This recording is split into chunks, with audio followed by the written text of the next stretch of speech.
mind work. So I once again welcome all of you, all the speakers, and the parents, the audience who have listened. Actually, that was another struggle that we had.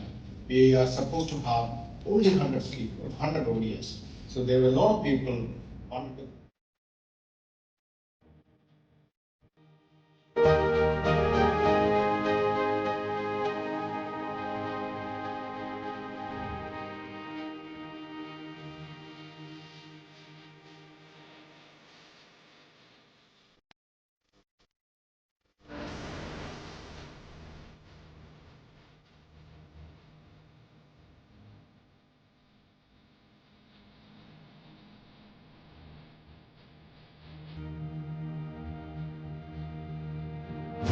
Related greetings to Mr. PPS report on the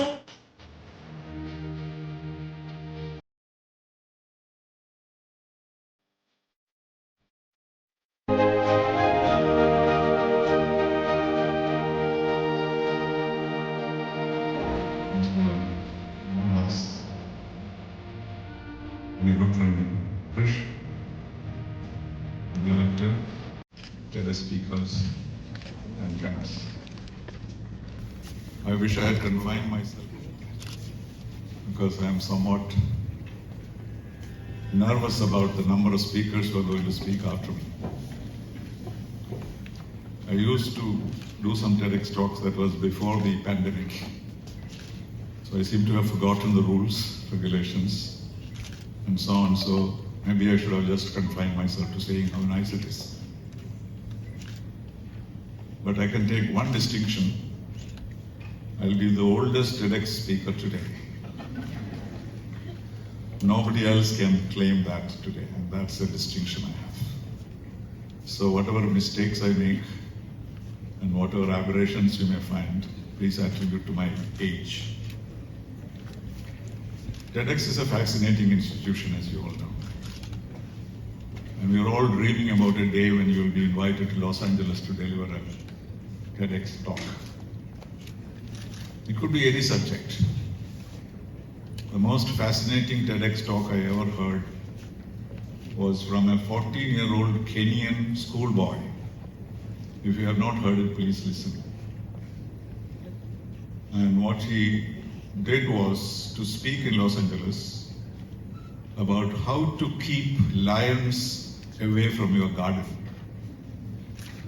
None of us have that problem, right? None of us have any problem about keeping lions out. But this boy had a problem. Because in Nairobi, even the city, you can see lions. And he invented a machine. And when he plays this machine, nobody else will hear anything, but the lions will hear and run away.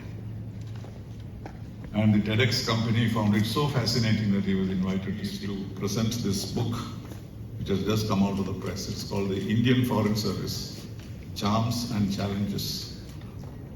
It's a kind of guide for civil service aspirants.